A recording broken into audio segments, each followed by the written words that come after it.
To speak on this very important debate of the release of white paper by the central government, sir.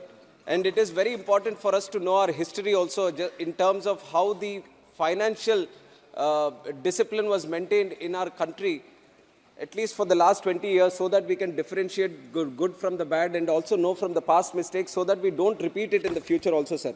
But what I'm surprised right now is that the white paper talks about the corruption before 2014. And if there was corruption happening in the country from 2004 to 14, the highest corruption happened in the state of Andhra Pradesh, which was not mentioned in the white paper, sir, which is very surprising, in fact. Those were the days, 2004 to 14 was the days of Raja of corruption in the state of Andhra Pradesh, sir.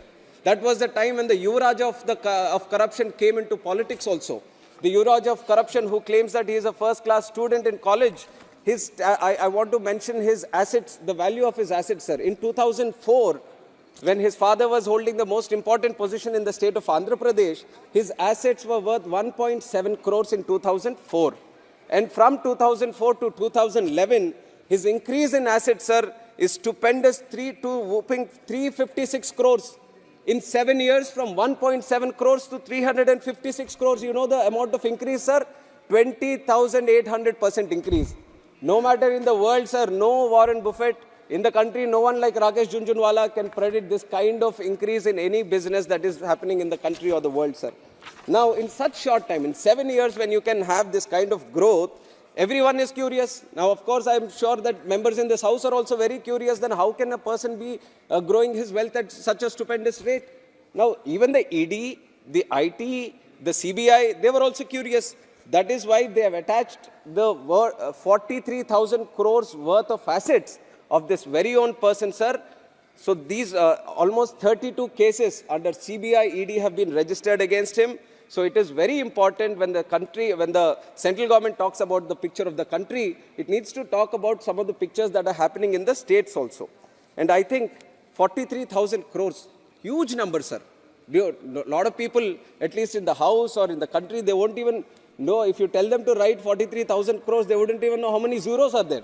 It's such a big number. Such big number of cases happened, corruption happened in the state of Andhra Pradesh. Now, so many cases have been filed. This was the situation in Andhra Pradesh from 2004 to 2014. Then that is why the people of Andhra Pradesh voted against corruption and brought in Chandrababu Naidu as the Chief Minister of Andhra Pradesh. And in the country also, they brought in Narendra Modi ji as the Prime Minister of the country so that they can deal with this kind of corruption that is happening in the country and the state also, sir. And from 2014 to 19, not a single case of corruption happened in the state of Andhra Pradesh. There might have been differences between the state and the center. They were purely in terms of how to progress the country and the state, sir. Naidu ji was more interested in development of the state. Modi ji was interested in the development of the country. They might have had differences, but it was always, the differences were based on development, but not anywhere regarding corruption or anything, sir. And then in 2019, this first-class student of college, who he claims to be, but now we know that he is not a first-class student of college, but first-class student of corruption. He has come back to power by fooling the people of Andhra Pradesh, by giving them false assurances, and he comes back to power. And now the same culture which was happening from 2004 to 14 is prevailing again in the state of Andhra Pradesh, sir. Now what happens? He is at the helm of affairs. At one time when his father was at the helm of affairs, 43,000 crores of assets were attached by the ED. Now imagine when he is only at the helm of affairs. Sir, I'll finish in 2 minutes, sir. Very small one only I prepared. So he has legalized, he has centralized, he has organized the mafia, the crime in the state, and he is now trying to earn money out of it. Liquor mafia has started in the state of Andhra Pradesh, where if you see, sir, now today, with the inclusion of digital payments, you can buy a tea also by paying through Google Pay, sir. But in Andhra Pradesh, the state government is selling liquor, but you can't buy using Google Pay, you can't buy using UPI, you can't buy using a card, you can't get a bill also. So imagine how much illegal wealth is being generated by the government itself by selling liquor today, sir. And then we have sand in the state. Entire sand is given to one company, sir, with dubious tenders. Nobody knows how it ended up being in the hands of one company. But that is the situation in the state of Andhra Pradesh today.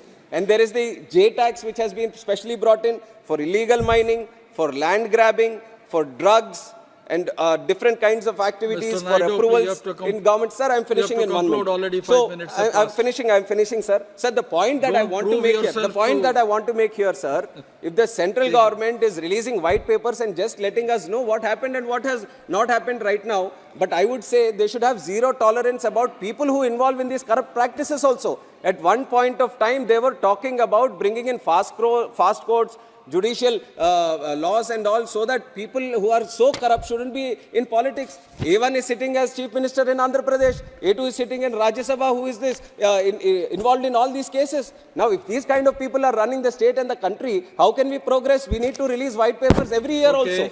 So that is why I request the central government to get these new fast-track courts, sir. 1 minute, I'll finish. Last point that I want to make, sir. One thing regarding Visakhapatnam steel plant. It was said to be being privatized, sir. I resist against it. I've already mentioned it before also, sir. Nagarnool steel plant in Chhattisgarh was taken aback from privatization. In the same lines, the steel plant in Vizag, which is under RINL, should be merged with SAIL, sir. SAIL is trying to maximize its production capacity. So why don't you include Vizag steel plant with SAIL? There is a good opportunity to do that. It's the jewel of crown, sir. This Vizag steel. Sir, last point, sir. Last point. I'm just concluding, sir. I would like to thank the central government for announcing Bharat Ratna for 3 most important people of the country. Narasimha Rao ji, who also hails from our Telangana state, and also Chaudhary Charan Singh ji and M. Swaminathan ji. It's a very good gesture from the central government, sir. But I, from our state, from our behalf, from Telugu people, sir, I would like to request Yoga Purushudu Vishwavikhyata Natasarva Bomudu Swargiya Nandamuri Taraka Ramarao Garu, who is dearly called as Annagaru by all the people, Telugu people, not just in the country, sir, outside also, sir, that he also be granted Bharat Ratna, sir. He deserves it. He has been an excellent actor who's being treated as God even till today by people of Andhra Pradesh. He has been working for the backward classes, and he has brought in numerous reforms for the poor, sir. So I definitely put that request in front of the central government to grant him Bharat Ratna also, sir. Thank you. Vanakkam, Chairperson.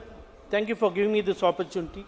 Sir, this white paper I would like to see as a wolf in a sheep's clothing. Sir, this white paper is nothing but a concoction of twisted facts and selective memory, conveniently ignoring the failures and shortcomings of the present administration. Swargiya Nandamuri Taraka Ramarao Garu, who is dearly called as Annagaru by all the people, Telugu people, not just in the country, sir, outside also, sir, that he also be granted Bharat Ratna, sir. He deserves it. He has been an excellent actor who's being treated as God even till today by people of Andhra Pradesh. He has been working for the backward classes, and he has brought in numerous reforms for the poor, sir. So I definitely put that request in front of the central government to grant him Bharat Ratna also, sir. Thank you. Vanakkam, Chairperson. Thank you for giving me this opportunity. Sir, this white paper I would like to see as a wolf in a sheep's clothing. Sir, this white paper is nothing but a concoction of twisted facts and selective memory, conveniently ignoring the failures and shortcomings of the present administration.